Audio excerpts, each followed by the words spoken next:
As of March 8, 2026, the historic bond between Canada and the United States, an alliance that for decades served as the bedrock of North American security and stability, is enduring a severe public breakdown.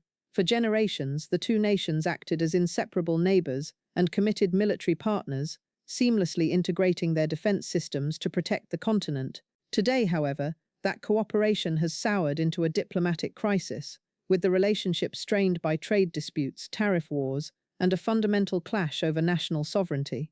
The tension reached a boiling point due to a high-stakes military procurement decision that has become a lightning rod for broader grievances between Ottawa and Washington. At the center of this volatile situation is the future of Canada's Air Force. The Canadian government, led by Prime Minister Mark Carney, is currently re-evaluating its prior commitment to purchase 88 American-made F-35 Lightning II fighter jets. While the F-35 was previously chosen for its technical superiority and stealth capabilities, the political and economic landscape has shifted dramatically. Under mounting pressure from an American administration that has threatened Canadian industries with punitive tariffs and challenged the country's economic sovereignty, the Carney government is now seriously considering the Swedish-built Saab Gripen as a viable alternative. This potential pivot is not merely a choice between two aircraft. It is a calculated effort by Canada to reduce its deep dependence on the American military-industrial complex and to bolster its own domestic manufacturing sector. The Trump administration's response to this potential shift has been swift and combative, transforming what was once a routine defense contract into a symbol of geopolitical defiance. Washington has made it clear that it views Canada's flirtation with the Swedish jet as a rejection of the shared defense standards that define the NORAD partnership. US officials have openly threatened that if Canada chooses an inferior or less interoperable aircraft, the existing NORAD agreements, which allow for the seamless, cooperative defense of North American airspace, would have to be fundamentally altered. This warning has been widely interpreted in Canada as a thinly veiled ultimatum: conform to American procurement demands, or risk having the United States unilaterally increase its military presence in Canadian skies to fill perceived security gaps. Ultimately, this standoff represents a much larger struggle for Canada in an era of unpredictable America First policies. For the Carney government, the decision is a test of whether a middle power can maintain its autonomy while remaining part of a highly integrated defense alliance.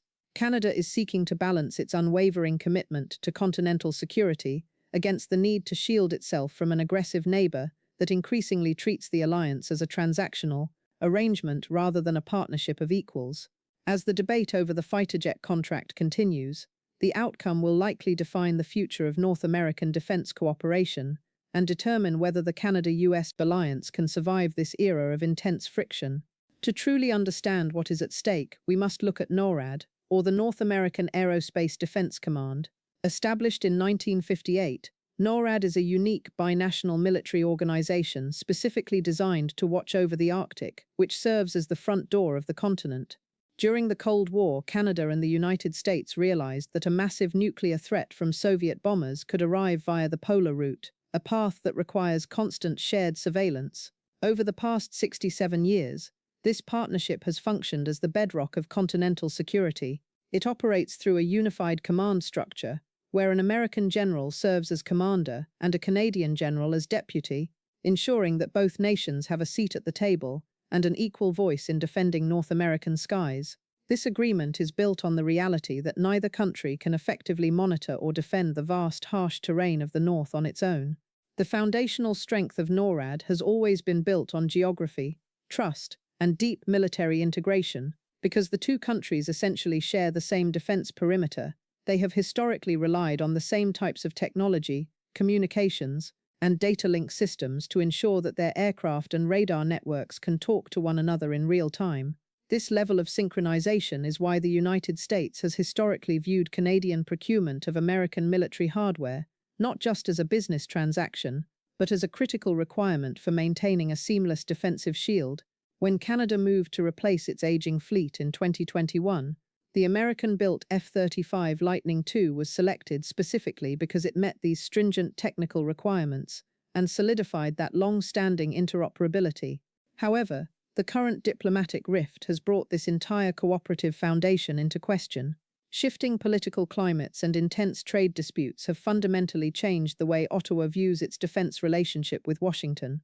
While the F-35 remains technically superior in the eyes of most military analysts, the Canadian government under Prime Minister Mark Carney is now under immense pressure to reconsider the purchase in favour of the Swedish-made Saab Gripen. This shift is driven by a desire for greater technological sovereignty and economic independence, particularly given the promise of domestic manufacturing and the creation of over 12,000 jobs within Canada. Many Canadians have begun to feel that relying entirely on American weapon systems leaves them vulnerable to political leverage, especially when faced with the threat of US tariffs and aggressive rhetoric from the Trump administration. This move toward the Gripen is perceived in Washington as a direct threat to the seamless integration of NORAD. If Canada were to introduce a non-American platform into a defensive system that is wired for US-made technology, it would create significant challenges in how the two nations share data, maintain readiness, and coordinate an emergency response. For Ottawa, the decision is no longer just about picking the best fighter jet. It is about reclaiming the right to make independent defense choices and diversifying its industrial base. The conflict has turned NORAD, a structure that was meant to be the ultimate symbol of unity, into the central arena where Canada and the United States are currently testing the limits of their alliance and their mutual trust. The United States' reaction to Canada's hesitation has been exceptionally blunt, signaling a major departure from the quiet, behind-the-scenes diplomacy that usually defines the relationship between the two neighbours. In late January 2026, US Ambassador to Canada Pete Huxra issued a public warning that sent shockwaves through the Canadian defence establishment. He stated clearly that the operational framework of NORAD, the vital shared command structure that has secured the skies over North America for 67 years, would necessarily have to be altered if Canada decided to abandon its commitment to purchase the American-made F-35 fleet. This statement was not viewed in Ottawa as a simple suggestion or a private piece of advice between allies. It was widely interpreted as an explicit ultimatum. Canada must purchase the American jets, as agreed, or the United States will force a restructuring of the entire defensive alliance to suit its own strategic preferences. For Canadian officials and the public, this threat struck a deep nerve because it touched upon the core of national sovereignty. The existing NORAD arrangement is built on the premise of mutual respect and shared consent. While it is true that the closest available fighter jets currently respond to threats regardless of which side of the border they are on, these actions have historically been coordinated, two-way efforts based on established rules. Ambassador Huxra's comments changed the tone entirely by suggesting that the US would unilaterally figure out how to replace Canada's defense capabilities. He implied that American fighter jets might begin patrolling Canadian airspace on a routine basis, regardless of whether Canada requested assistance or agreed to the presence. To many in Ottawa, this sounded less like a cooperative partnership and more like a move toward foreign oversight on domestic soil. This development has fundamentally shifted how Canadians perceive the alliance. When a senior American official suggests that the protection Canada receives is contingent upon the specific brand of military hardware it buys, it forces a conversation about the nature of the partnership itself. If the price of security is the loss of independent decision-making, many Canadians argue that the cost has become too high. The implication that American planes might regularly fill gaps in Canadian airspace, not because of a mutual emergency, but because the US decided Canada was no longer properly equipped, is seen as an infringement on national control. Instead of acting as equal partners watching the northern border together, the relationship now feels to many like a transactional arrangement where the senior partner is attempting to dictate the terms of engagement through economic and military pressure. The situation has created a profound sense of anxiety regarding the future of the border. Canada has long relied on the idea that the United States would always treat its neighbor as a sovereign entity with agency. However, the heavy-handed nature of the US response has caused many in the Canadian government to worry that they are being pushed into a corner where they must choose between being a compliant, subordinate, or risking the degradation of their own security. By making this dispute public and aggressive, the US administration has inadvertently highlighted exactly why some Canadians are pushing for the Swedish Saab Gripen, the desire to own and operate a defensive system that is not subject to the political whims or the coercive trade tactics of a neighbor, that is no longer acting with traditional neighborly deference. The diplomatic tension between Washington and Ottawa is further intensified by a massive, ambitious defense project known as Golden Dome. This initiative is an advanced missile defense shield designed to detect and intercept long-range ballistic missiles before they can reach North American cities. Because of the Earth's curvature, the shortest flight path for missiles launched from adversaries like Russia, China, or North Korea toward the United States runs directly over the North Pole and across vast stretches of Canadian territory. To make the Golden Dome system fully effective, the United States requires an extensive network of radar sites, sophisticated sensor arrays, and communication infrastructure located deep within northern Canada. Without Canada's cooperation and the ability to place this hardware on its soil, the missile shield would have a massive permanent blind spot that would leave the US vulnerable. The United States considers Canada's participation in the Golden Dome project a non-negotiable strategic necessity. However, the current Canadian government is approaching this request with extreme caution, refusing to sign off on the project without significant concessions. Instead of viewing the shield as a simple, automatic extension of the existing NORAD partnership, Ottawa is treating its geographic importance as a high-value bargaining chip. Canada is effectively signaling to Washington that if the United States wants access to the strategic terrain required for the Golden Dome, it must first stop the aggressive trade wars, remove punishing tariffs on Canadian goods, and respect Canada's economic sovereignty. By linking the missile defense project to these economic disputes, Canada is attempting to leverage its geographic position to force the Trump administration to the negotiating table on trade. President Donald Trump has responded to this tactical maneuvering with fierce public criticism, escalating the rhetoric to a fever pitch. He has framed Canada's hesitation, both regarding the Golden Dome and the fighter jet procurement, as a profound betrayal of the North American alliance.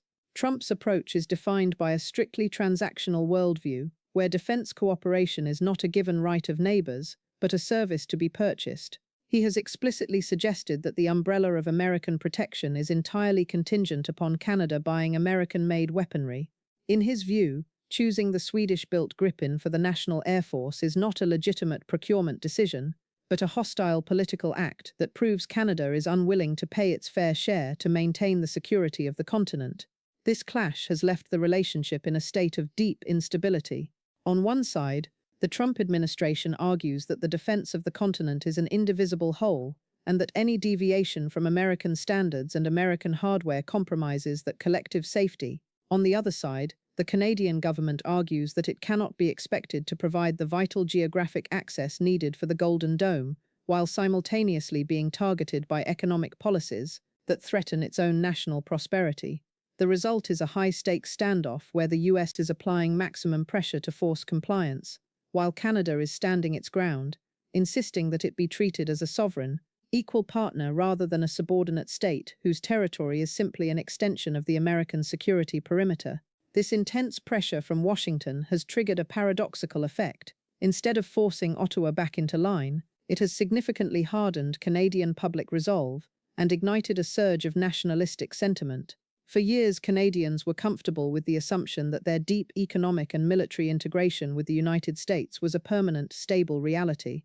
However, as the Trump administration has repeatedly weaponized trade, threatened economic sovereignty, and treated the alliance as a transactional relationship rather than a partnership of equals, that assumption has collapsed. Seeing an American president use the threat of defense abandonment as leverage to dictate Canadian policy has pushed many citizens to support a move toward greater autonomy, fueling a domestic desire to see Canada assert itself as a sovereign middle power, capable of making its own independent strategic choices. This shift is not happening in a vacuum. It is part of a growing global movement of NATO allies who are beginning to express serious regrets over their near-total dependence on American military supply chains. Countries like Denmark, which have faced similar frictions, are now openly debating the risks of tying their national security infrastructure so tightly to the political whims of a single, unpredictable US administration. These nations are starting to prioritize the development of their own domestic industrial bases and seek out new, diversified defense partnerships. Canada is now positioning itself within this new reality, determined to prove that it can fulfill its commitments to continental security, while simultaneously reducing its vulnerability to the kind of pay-to-play diplomacy that now characterizes its relationship with the White House. Despite this resolve, the situation remains dangerously critical because the technical hurdles of integration are immense and currently unresolved. The entire North American Aerospace Defense Command, or NORAD, is built on a highly sophisticated, deeply wired network of American-made technology, software, and classified data link systems. If Canada were to introduce the Swedish-made Saab Gripen, an aircraft designed with different communication protocols and data architecture, it would create profound challenges for how the two countries share critical situational awareness and conduct joint operations. The United States has hinted that it could withhold access to vital encryption and secure networking tools, effectively creating a red card that could prevent non-American jets from fully functioning within the continental defense shield. The next several months will be the most decisive period in the modern history of this relationship. Ottawa must soon make a final, binding decision on its fighter jet contract, a choice that will either serve as a step toward a redefined, more equal partnership, or push the two countries toward a lasting, formal fracture. If Canada proceeds with the Gripen, it must navigate the potential reality of a degraded military connection with the US or risk being forced into expensive, complex workarounds to maintain interoperability. If it retreats and sticks with the F-35, it risks signaling to its own public that it has officially surrendered its industrial sovereignty to American pressure. Ultimately, both nations are facing a fundamental test, whether they can reset their century-long alliance to reflect a modern reality of mutual respect, or if they are witnessing the slow, structural breakdown of the most important defense partnership in the Western world.